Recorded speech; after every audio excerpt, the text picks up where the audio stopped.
सियावर रामचंद्र जी की जय हो। दीपक कृपा करें जनु जाने का ब्रजन चावल माने, जैसे विवाह के विधि श्रुति गाए महामुनि सो सब करवाए, गए गिरी से कुछ कन्या पाने, भवे समर्पी जानी भवाने।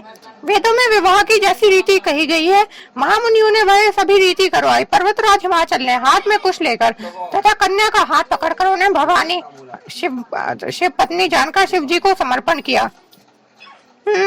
पानी ग्रहण जब कीन महेशा, ये हर के तब सकल सुरेशा, वेद मंत्र मुनि भर उच्च रहे, जय जय जय शंकर सुर कराए। जब महेश्वर शिव जी ने पार्वती का पानी ग्रहण किया तब इंद्र आदि सब देवता हृदय में बड़े ही हर्षित हुए। श्रेष्ठ मुनिगण वेद मंत्रों का उच्चारण करने लगे और देवगण शिव जी का जय जयकार करने लगे। बाजे बाजन विविध विधाना, सुमन विधि नाना, हर गिरजा कर भयो विवाहो, सकल भुवन हरि रहा छाहू। अनेकों प्रकार के बाजे बजने लगे, आकाश से नाना प्रकार के फूलों की वर्षा हुई, फिर पार्वती का विवाह हो गया, सारे ब्रह्मांड में आनंद भर गया। दासी दास तुरग रथ नागा, धेनु बसन मणि वस्तु विभागा, अन्न कनक भाजन भरी जाना, दाय दीन ना जाई बखाना।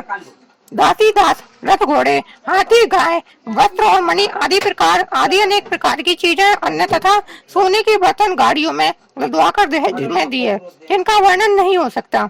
ये कृपा करें जनु जाने का प्रचुर चाबईमानी, दाज दियो बहु भांति पुनि कर जोरी, हम भूधर कहो कार्यो पूर्ण काम, शंकर चरण पंकज गही रहो, शिव कृपा सागर ससुर कर संतोख सब भांति कियो, पुनि गए पद पाथोज मैना प्रेम परिपूर्ण ही हो।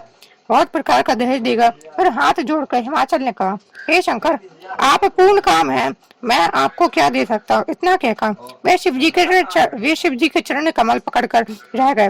तब कृपा के सागर शिव जी ने अपने ससुर का सभी प्रकार से समाधान किया। वे प्रेम से परिपूर्ण हृदय मैना जी ने शिव जी के चरण कमल पकड़े और कहा, नाथ मामम प्राण संग्रह किंकरी करयो, क्षमयो सकल अपराध अब होई प्रसन्न वरु देहु। हे नाथ, यह उमा मुझे मेरे प्राणों के समान प्यारी है, आप इसे अपने घर के टहलने बनाइएगा और इसके सब अपराधों को क्षमा करते रहिएगा। अब प्रसन्न होकर मुझे यही वर दीजिए। ये पर कृपा करें जनु जाने को चाहवानी, बहुविधि शंभु साधु समुझाई, कबरी भवन चरण से रुनाई, जननी उमा बोली तबली नहीं लाए चंग सुंदर सिख दीनी। शिव जी ने बहुत तरह से अपनी सास को समझाया। तब वे शिव जी के चरणों में सिर नवाकर घर गए। फिर माता ने पार्वती को बुला लिया और गोद में बिठाकर यह सुंदर सीख दी, करे सदा शंकर पद पूजा, नारी धर्मपति देव न दूजा, बचन कहत अरे लोचन बारे, बहुत लाई और लीन कुमारी।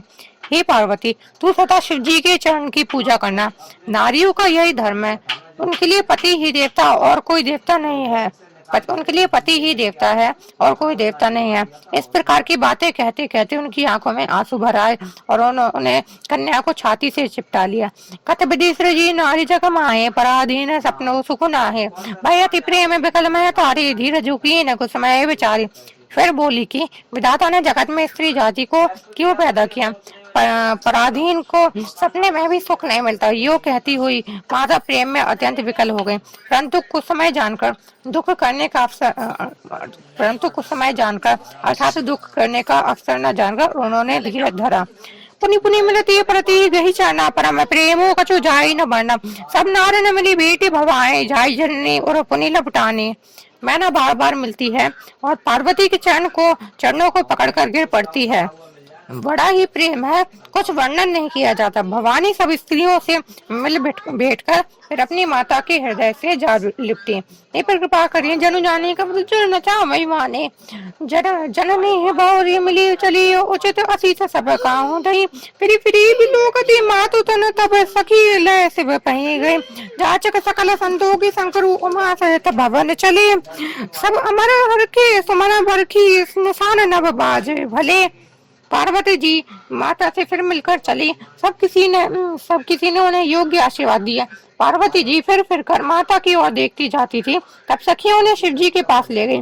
महादेव जी सभी याचकों को संतुष्ट कर पार्वती के साथ घर अर्थात कैलाश को चले। सब देवता प्रसन्न होकर फूलों की वर्षा करने लगे और आकाश में सुंदर नगाड़े बजने लगे।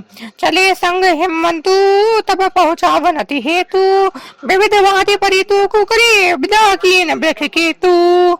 तब हिमवान अत्यंत प्रेम से शिव जी को पहुंचाने के लिए साथ चले। वृष केतु अर्थात शिव जी ने बहुत तरह से उन्हें संतोष कराकर विदा किया।